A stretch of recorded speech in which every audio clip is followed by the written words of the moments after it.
Connected. All right, there's one. There's two. We're live. Live from New York. So we're just going to wait for a few minutes for everybody to catch up and log on to Facebook with us. Coffee Clatch. I'll give you a name. Discuss it among yourselves. Crystal. Y'all don't know that routine from Saturday Night Live with my... Oh, no, Oh. No, but when you said crystal, I was thinking, I was going to glue some crystals on my hat. Oh my... But then I thought, do I want to ruin my hat? So I I didn't do guess it. I better turn this computer, I better start recording this, huh? Sorry. Go ahead. Go ahead. So, Okay. it's April Fool's Day. Surprise. Yeah, I think the joke's on us right now. I think nature's playing a horrific joke on us. I'm not laughing.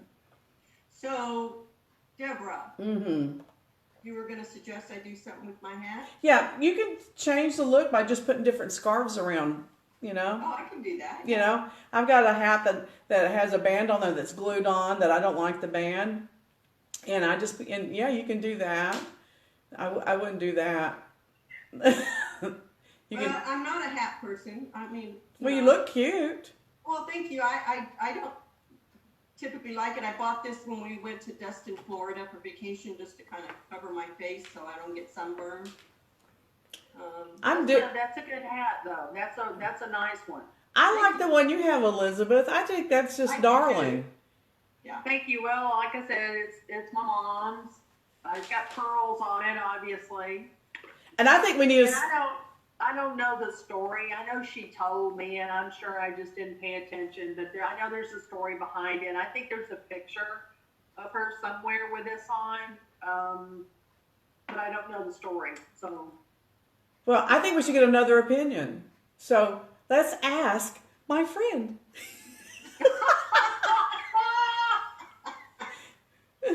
Did you brush your... oh my God! And what is your friend's name? Joe Dallas. Joe Dallas? Yes, Joe Dallas, but we call him Joe Dow. Joe Dow. Hi, Joe Joe Dallas. Dow. Yeah. Dow. I like it, Elizabeth. I'd date you. Oh, stop again! So what does Joe want to talk about? Well, Joe knows a lot about Dallas history, don't you, Joe? Okay. I do. And so he used to own a limousine company, Joe Dallas Tours, and he's very hip and very cool because he was one of the first managers for Jack in the Box. So, he's got it going on with all that late night activity. But, Oh, wow. but so why are you even here, Joe? Because I likes women. I crack myself up.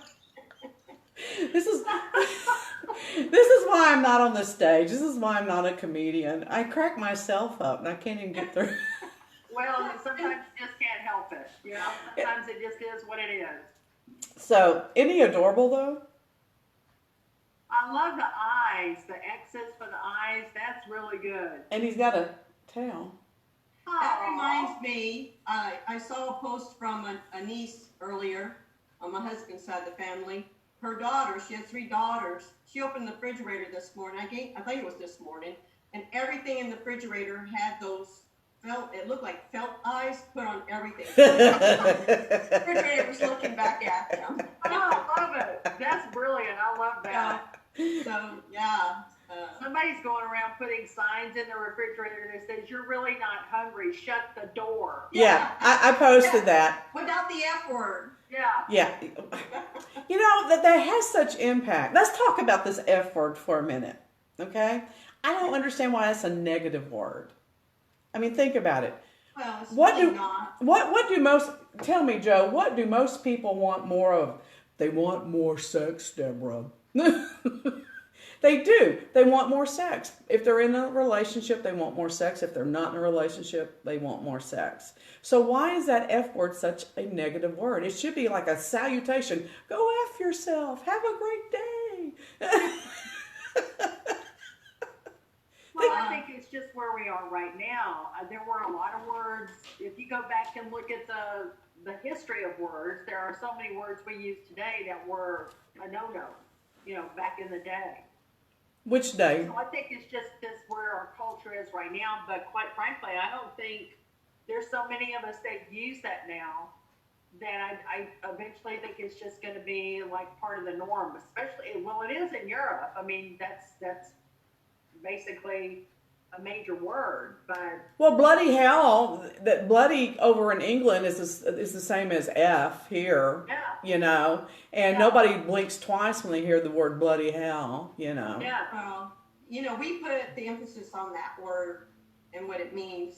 It doesn't mean anything without the emotion behind it. So, right, I'm not going to say the word because it does embarrass me to say it publicly. It's not that I don't say it. If I stub my toe at home and nobody's around, yeah, that word comes out. yeah, But, I might say, I'm effing excited about blah, blah, blah, blah, and that's a good thing. But when we start using it as a profanity to attack people, that's when it becomes vulgar. Yeah, but I can use 7-syllable words and make you feel really nasty. Okay, so again, it's all about energy and intent and stuff like that. It's like with my daughter. Oh my God, when she was younger, I quit insisting that she say yes ma'am and no ma'am. I was raised in the South. That was just norm, sign of respect. She could make that sound so horrible though that I just said, you know what? I would rather you just say yes and no and do it with respect than say yes ma'am and no ma'am and say it with whatever that energy is, because I don't even want right, to touch it. right, So again, it goes back to energy, intent, perception, and a lot of the disconnect is between intent and perception. yeah. So Well, it's just a word. Those are just words, and I agree. It's your energy that's behind it. It's your intent behind it. You could say "I love you" and make it sound horrible. I mean, it's just your energy and the word. It really has nothing to do with the word. It's you. It's your energy and exactly. your intent behind it. So you could say, "Man, I really love you," and make it sound like that's the worst possible thing that could happen. So I I dated some agree. man that was. It was the. Yeah. I mean, I don't. Well, sometimes I would say some things, and it was. I mean, I have to be called out on it. Like, did you really mean it the way that sounded? I'm going, well, I don't know how it sounded. To me it sounded okay, but to somebody else it wasn't either appropriate, or it didn't sound genuine or something. And I don't doubt that. I don't doubt that for a moment. Well, I think some of But that's that double standard on how women are supposed to be and how we're perceived versus men. Because I think like a man on a lot of topics, and I present as a man as far as my strength and my forcefulness. And, I'm very comfortable with that, but it makes a lot of people really uncomfortable because you don't fit into this mold or this perception or this category or box. But here's what I think is interesting about our society. Before you So, go any further, Deborah, huh? before What? you go any further, Scott says Pan Wright can't see Deborah on the screen. I see you, but I'm not sure why you. Oh, he's probably talking about this. Ask him I if that forgot to helps. go back and look at comments. That's the only comment we have right Well, now. if they can't see me, they can hear me. So whatever. But I think. Oh, I see on Spiritual Neighborhood, but when we're on the live feed, it shows you, but on the Spiritual Neighborhood page, it doesn't. all right, that's the I'm best. sorry to interrupt, but if anybody out there has a comment or a question, please post it, and I'll bring it up when I can get a break in between our conversation. Go ahead, Deborah. Okay. What I think is interesting is that so many people will say effing. We all know what that means. We all know what that's implying. So, what's the difference in saying something? This is a question. I really am looking for it. What's the difference in saying a word that implies another word instead of just saying the word that really means? Why do we do that? I mean, it's almost like we're 12-year-olds testing to see if we can do adult language, Well, maybe we're just trying to be, not offend somebody, but and give them the message. Well, if I know that's what it means, why is it less offensive? That's my question. If I know F and me, I'm just going to say, around a lot of people that find that offensive. They just find it offensive. And the main reason I quit trying to use it was because I was around children. I just don't think that's a word that I want to kids are just like parrots, and I certainly didn't want kids to pick up my languaging. And I was trying to make sure that I was using correct English and those kinds of things. Sure. So it was really more of be a role model. Now, I still think people find certain words offensive, and I try to be respectful of that because I'm trying to be respectful of that. It doesn't mean it always happens, but I try to. Well, I don't do it at religious groups. I'm very aware of what I say at religious groups. I'm very aware of what I say in classes. But the thing about it is a lot of times I deliberately use those words, especially when I'm teaching, to shock the class, to get a result, so I can use that as a teaching lesson. Because remember, I can't see you having to use any word to shock a class, so I guess I find that extraordinary just in general, but that's just my opinion. Well, a lot of the classes I teach are dealing with parents that have children with mental health issues or behavior issues. And I think sometimes you do need to shock those people. Absolutely, because even though they are aware of their child's problems and disabilities and things, they don't know what it's like to live in their bodies. And you have to almost, and especially, I really do it a lot with professionals, teaching classes to professionals that work with the families, because you would think professionals would already know this, but they're so locked into their training of the psyche and this and the emotions, they forget they're dealing with people. Hello. Right. Well, anytime somebody works with children or childlike individuals, that's a totally different world. You cannot treat them the same way that you do other people. It's a whole world into itself. People don't understand that. Same with autistic children as well. Exactly. You cannot treat everybody the same way. Exactly.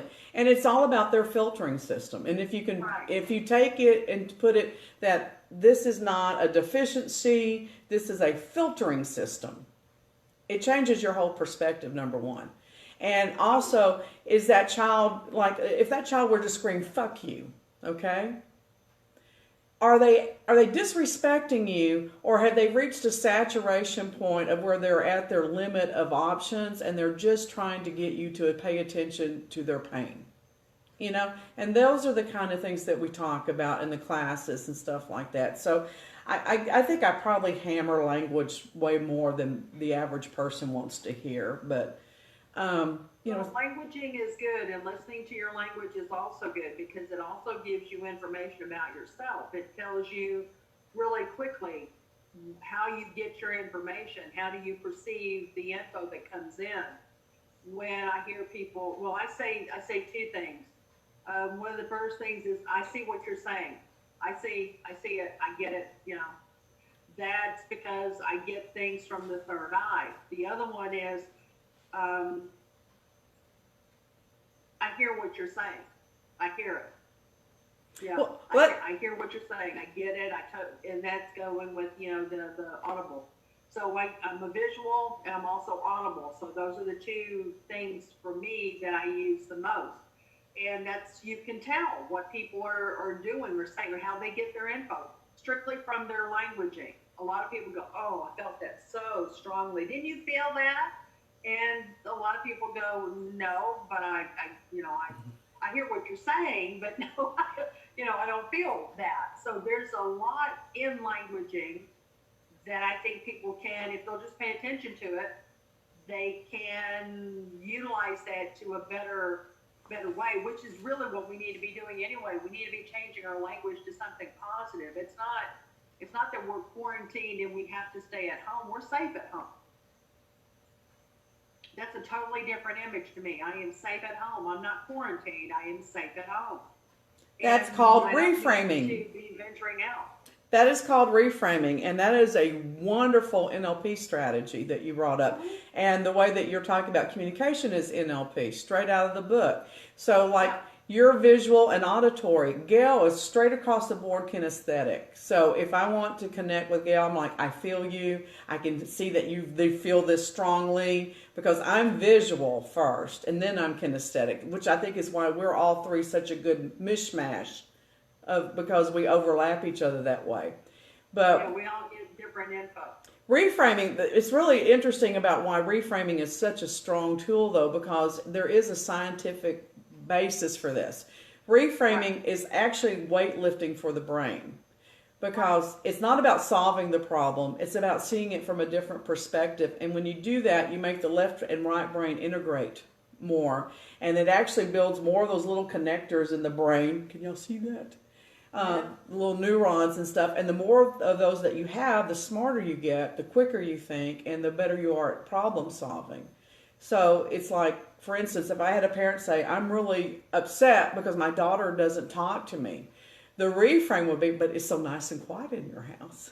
You know, didn't solve the problem. It just looks at it from a different perspective, you know. Another parent would say, well, I'm really upset because my daughter screams at me constantly. And so the reframe of that is like, well, there's an open line of communication there at all times, isn't there? You know? Yeah, there's always a line of communication. There's always. Exactly.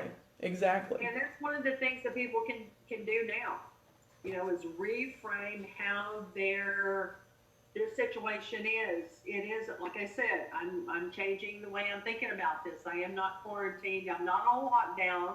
That's not what I use. I am literally safe at home. And this is, I am safe. I am safe at home. Instead of that, I don't know, there's something really creepy to me about a lockdown. Yeah. It just sounds like I'm in prison. And I know that, you know, that goes with people that are really not real happy with confined spaces either. You need to think outside the box. You do need to reframe how you're looking at this, because if you don't, it's not healthy. It's not good for you. It's not mentally good for people to feel that. But if I'm safe, I'm well, I'm healthy at home, any of those words, those are going to work much better for you than to gripe and bitch about the fact that you're in lockdown or I'm in quarantine, or, you know, what those words are. Not that they're not important, but for you as an individual at home, when you're talking online, I'm safe at home. And I'm safe at home. I'm safe here. See, I love that. And, you know, I think all three of us are in the same generational curve. You know, I don't know all of our exact ages. And I don't know about you guys, but I was raised in Arkansas, so it's a very deep South mentality. It's also a hillbilly mentality. And I was raised in the 60s of, you know, military takeover, those damn commies, you know, we'd hide under our desks so we know what to do during a nuclear warfare type thing. So we were raised in a generation of fear. We really were. Yeah. That was a time of free love and the Vietnam and Korean War enmeshing and all the discrepancies in our society at that time. We had Kent State where we were actually shooting on our own people. I remember that so profoundly, because the thing that resonated for me as a small child is that our military was shooting our own people. And that, to me, that was unheard of. So it's easy, I think, for older people to get into this fear base of our world has now been rocked, literally. Right. Did any of us ever perceive of this really truly happening? You know, I didn't. You know, I think a lot of us knew something was coming.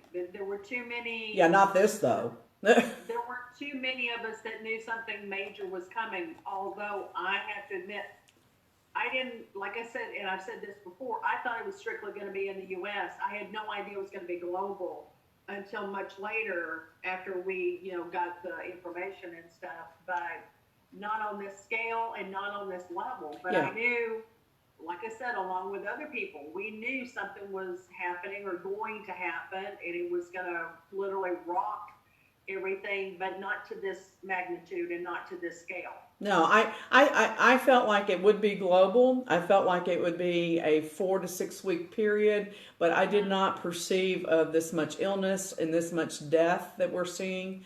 And quite frankly, it would not shock me for this to continue on through summer, you know, in a very cautious state. Absolutely. You know? Well, one of the things that I got a lot, well, let's just say maybe last year, well, I know a couple of years ago, I got information from what I perceive to be Native Americans, because sometimes when I read for people, I get smoke comes in my room. I mean, I actually can smell smoke. That's cool. And I know that it's the Native Americans coming through to acknowledge, one of their beloveds. And so I kept getting this info, like there's something coming, something coming.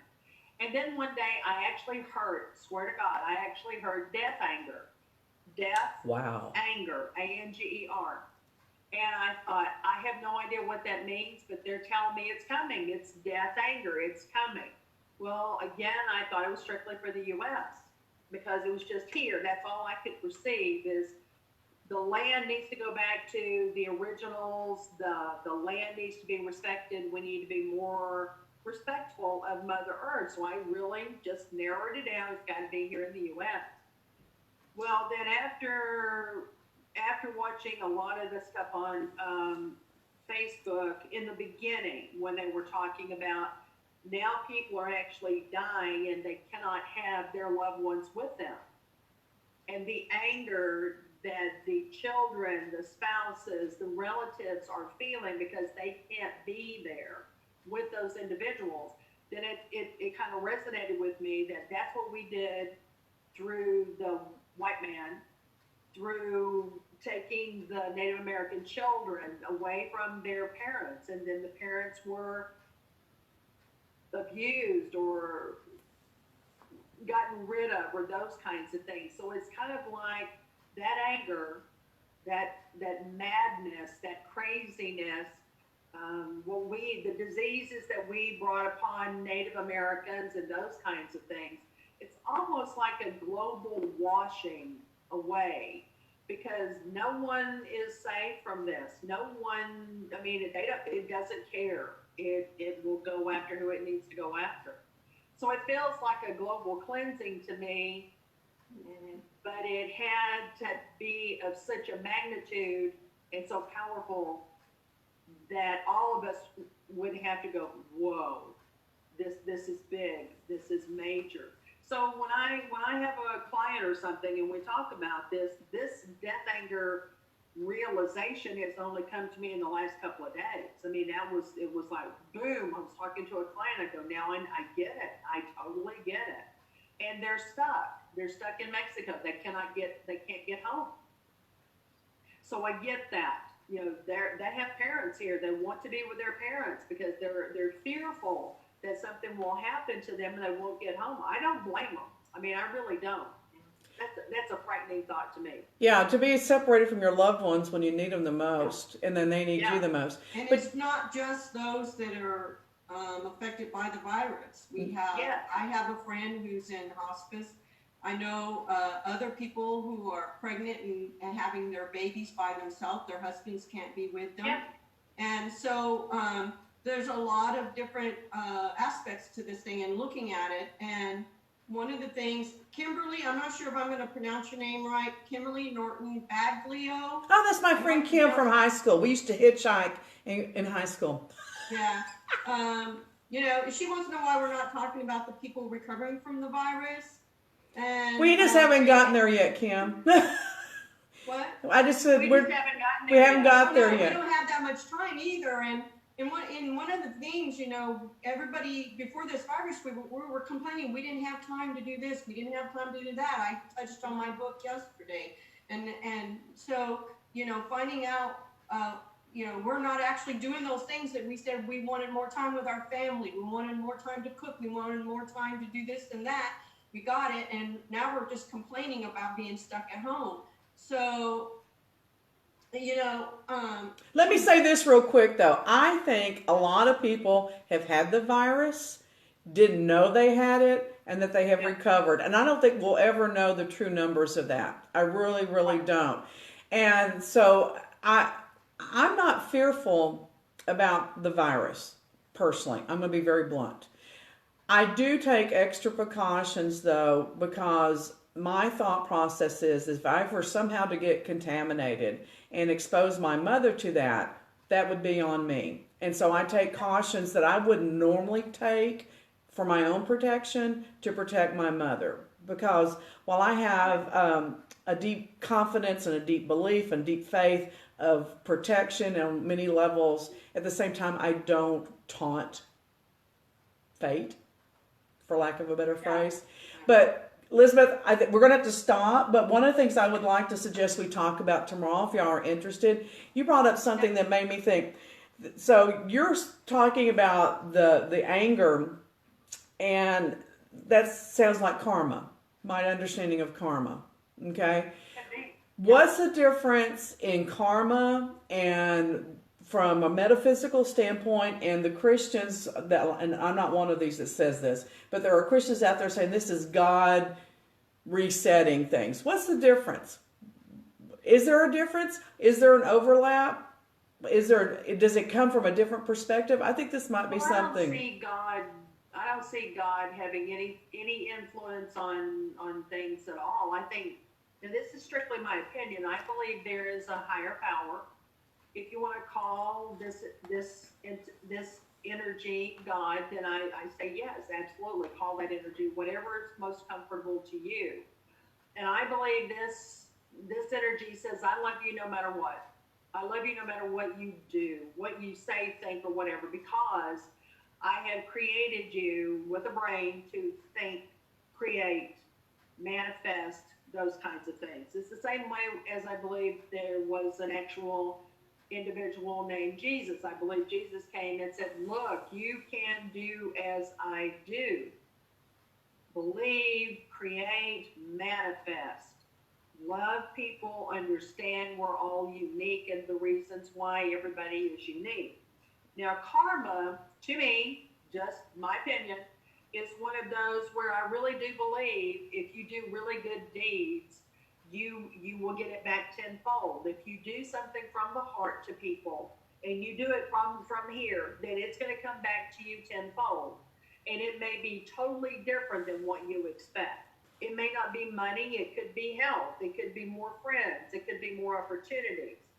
Karma, to me, sometimes I almost feel like we carry it in the DNA from our ancestors sometimes, that we have the opportunity to cleanse or clean or renew what our parents or grandparents or whatever they did, that we have the opportunity to change that in a positive way. So when I see somebody that does something really negative to another individual, my first thought is it's going to come back to you, no matter what. It's going to come back to you in some form. So I never wish diseases on people. I never wish harm on anybody else. I never wish anything bad on anyone. Justice, yes. Badness, no. I mean, that's not where I go. You're talking about the law of attraction right there. Yeah, well, karma to me is like, this is a brilliant opportunity to go and look at yourself and go, man, I got to change that. Yep. But I don't see God sitting up there going, well, who am I going to terrorize today? Exactly. And I don't see. I don't see that. My God does not do that. My God says you're bad. My God does not say that. My God says you have the opportunity to create goodness, but you also have the opportunity to create badness. I mean, we are that dual, we are dark and light. We are. Yes. So, like I said, my God does not say, I'm going to punish you because of something that you thought or something that you've done. But we still have to have there has to be some kind of a guideline here. So my thought is, I'm not being punished by God, but the karma that I'm throwing out, let's say I'm throwing out that energy, it eventually will come back to me. Well, see, everything that you said to me, I can support biblically as well. You reap what you sow. There are such things as generational curses that you can find in the Bible. I think the only thing that I would add to what you said from a biblical standpoint is that we do have repercussions for our choices. And we are given the opportunity and the expectation to go out and create good, because we are a manifestation of God's creation, which is love, pure and simple. But the only thing I would add to that is that in spite of us making bad choices and in spite of us doing ill, or creating ill. If we give it back, not only just to us being focused on what we know is right, but also giving it to God to manifest as well, good will come out of it always. He will turn it into good. So, no, I don't see God as a punisher. I don't see him as sitting on judgment on us as we sit here in this world. I see that all of the things that are happening to us are the direct result of people making some really horrific choices.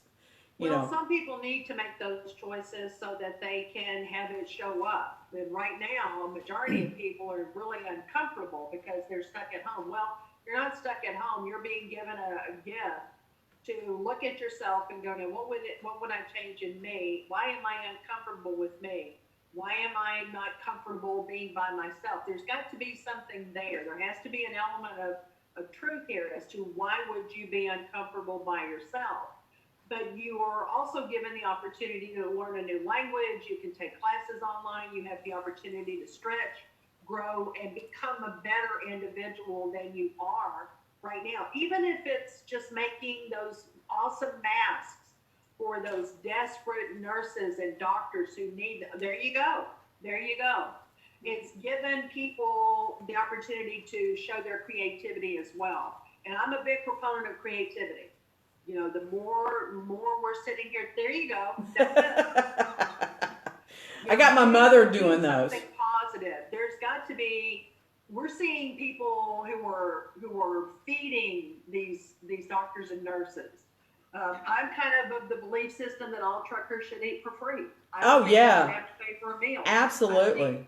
They need to be treated just as dignified as we possibly can, along with people that are at the front line, checkers, stockers, people that are keeping those grocery stores open. And let me mention one more thing, and I'll get off my soapbox.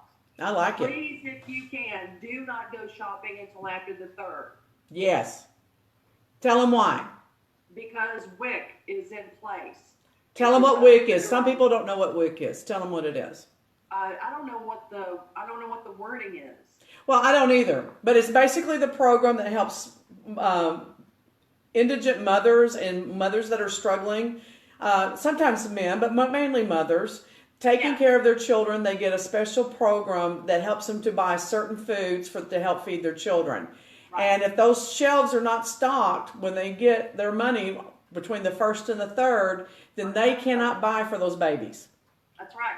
And if you have an issue with old people, okay, I get it, but don't make the children suffer for that. Be reasonable with your shopping if you can every first through the 3rd, and you've seen those labels. They're right up there. It says WIC right there next to where the price tag is. Well, that lets you know that's only what those people can actually purchase with their card. That's it. And they're very, very limited as to what they can get. And if we just go and scarf everything up, then I'm not saying don't provide for your family. I'm just saying space it out. If you can get past the 1st through the 3rd, do so, please. I'm not going to do any shopping until after the 3rd. I'm not either. And I would love to have some tomatoes for my tacos today, but we're not having them. So get over it, people. You don't have to have everything a certain way. We really are spoiled rotten. We really are. Well, we are. We have no clue. And I think we're going to have such a new perspective on those truck drivers on the road. When in the past where we were aggravated, they got in front of us, they blocked us, we couldn't get past them, wish they weren't on the road, and now we're just so grateful they're there. It's just going to be a whole new outlook on truck drivers when we're done with this, y'all. Well, I've always appreciated it. My stepfather was a truck driver, so I've always had that perspective. And my brother was 2 years ago. But before we leave, I do want to acknowledge that we had several people, Kimberly and Lori Dees. Oh, that's my friend Lori. Hi. And Joan, I'm not sure I'm going to pronounce Joan's last name, and she's a close friend of mine, but Joan's last name is Harkenrider. Everybody, they're just liking our hats and our glasses. Well, mine are my reading glasses. We have to have. But it looks pretty cool. cool with her sunglasses and her hat. I do. But they're tipping their hat to us. They're saying great job, and I'm really excited about that. So just wanted to share that. And the reason why I haven't been able to interact with you guys as much as I would normally is because I'm reading all these. Scott Rose was saying WIC, women, infants, and children. And That's it. Women, infants, and children. Yeah. Duh. And Peggy Norton also said, saw on the news, WIC users can purchase any brand if the WIC is out of stock. Yay, good news. Good Yay. news. Thank you. Yes. So Peggy is Kim's I was mother. trying to keep up because I'm going to 2 different pages. My page, because I have it on there, I shared it, and then Deborah, so I'm bouncing back and forth. And if I missed anybody, we're excited you're here, and thank you for your comments and your thumbs up and your hearts that you're sending. And we cannot keep it under 15 minutes because we're all too damn We never talkative. can. Well, I do want to bring up one more thing. I'll hush. I said that a minute ago, didn't I? Yes. Don't forget, on Friday, it's John Capello Day. Yeah. We're excited for John, and I think he might be watching. So if you are, John, welcome and thank you. We're excited, and we can't wait to see you. We are You excited. don't have to wear a hat. It is not a requirement. You can come in if you are. And if you want to be a guest on our show, just let us know because we like to have everybody come join us. Well, John is going to be our first one. So as Deborah said the other day, or maybe it was you, Elizabeth, giving us some spiritual tools to get through our weekend. And then next week we may have 1 or 2 more speakers. So I'm working on that as well. And so if you guys have any ideas, pop in and say hi and give them to us. All right, I want to end on a positive note. Am I not rocking this hat or I'm what? telling you, those feathers are amazing. It's rocking. I am. And I'm never going to brush my hair again. I'm just going to wear hats. Well, if my hair keeps growing like it is, I'm just going to have wings. There you go. Because you're an angel. Oh, I don't think so. I would date you. I don't think so. No. That's going to be the name of our show. I would date you. Oh, Jesus. I swear. Lord help me. I thought we were going to get through this one time without something. No. That's why I wear glasses. That's what I was going to say. Like, oh, I'm going to have to wear these all the time because I'm just, oh my God, I'm so embarrassed. Oh, I don't believe her. I don't I think. am. Really? I don't know. Anyway, okay. So we got to go, right? Bye. Bye to everybody. Oh, my feathers are flying. Peace out. Thanks for joining us. We love you. Peace out. Peace out. Live long and prosper. Yeah. Bye, y'all. I'm turning it off. All right, y'all take care. Seriously, y'all. Fun.